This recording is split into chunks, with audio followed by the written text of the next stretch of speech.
আজকের হিনে আমার প্রমাণ করা লাগবো যে আমি যে মাছ বেশি আমি কে দেহের মধ্যে সেরা। প্রথমে মাননীয় মডারেটর আমি মনে করছিলাম যে হিনে আমার সাথে তুলনা করা হইব বিভিন্ন ধরনের ব্যবসায়ী, কিন্তু তুলনা করা হইতেছে কন্টেন্ট ক্রিয়েটর, দর্জি, ব্যাচেলার, ঘটক, আরও যাই হোক কিছু না বলি, কিন্তু তাদের হাতে তো কুস্তি করে লাভ নাই, এখন হাতে তুলনা করেও লাভ নাই। এখন কেউ না যে মাননীয় মডারেটর আমরা বেহে জানি যে মাছে ভাতে বাঙালি, আমরা আপনি জানেন যে 3 বেলার মধ্যে যদি 1 বেলা যদি মাছ যদি না খায় তাহলে আমাদের শরীরের মধ্যে কিবা জানি কষ করে, মোর শরীরের মধ্যে আরামই পাওয়া যায় না। মাননীয় মডারেটর এই পান্তায় এই ইলিশ বেচে কারা? এই ইলিশ বেচে হইলে আমরা 1 নাম্বার টাটকা ইলিশ, পদ্মা ইলিশ বেশি, খালিকে ইলিশ, রুই, কাতলা, মাগুর, পাঙ্গাস, তেলাকুইয়া, বুয়াল, শিং, ট্যাংরা বা বাটা আর মেলা রকমের জিনিস বেশি মাননীয় মডারেটর। আসলে মাননীয় মডারেটর এই বড় সড়ো ব্যাপার স্যাপার এরা বুঝবো না। আমরা যে বিভিন্ন ধরনের আমিষ জাতীয় খাবার সবার মাঝে যে পৌঁছা দেয়, সারা রাত কত দূর দূরান্ত থেকে মাছ নিয়ে আসি মানুষের পুষ্টি নিশ্চিত করার জন্য, কিন্তু মাননীয় মডারেটর এই যে দেখেন ফুল বিক্রেতা, ও কি নিশ্চিত করব?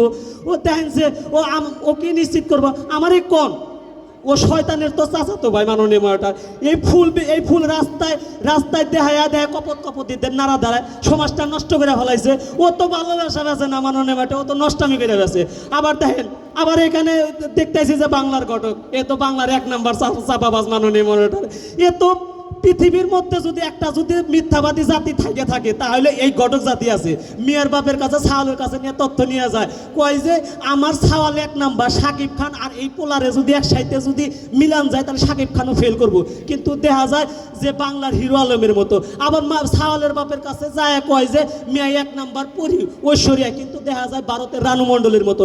আবার দেখতেছি যে কন্টেন্ট ক্রিয়েটর আইসা মেলা রহমের কথা কয়া গেল, এইটা তো কন্টেন্ট ক্রিয়েটর।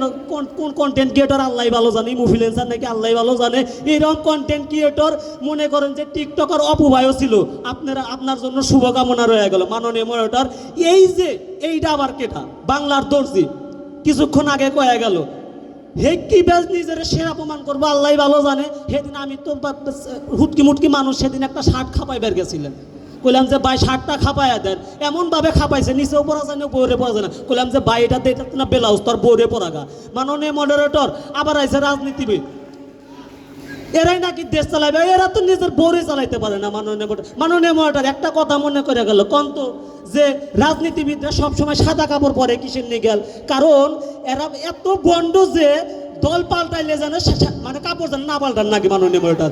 আবার দেখতেছি যে কবি এই বৈশাখে এরা নাকি প্রমাণ করবো, সেরা প্রমাণ করবো। এরা একটা কথা কয়, মন পরিষ্কার থাকলে তুমি সুন্দর, কিন্তু মাননীয় মডারেটর খোঁজ খবর নিয়ে দেখেন যারা দাঁতি মাঝে নাই বাংলার হকার। এ তো বাংলার চাপাবাজের মধ্যে 1 নাম্বার এক রুল।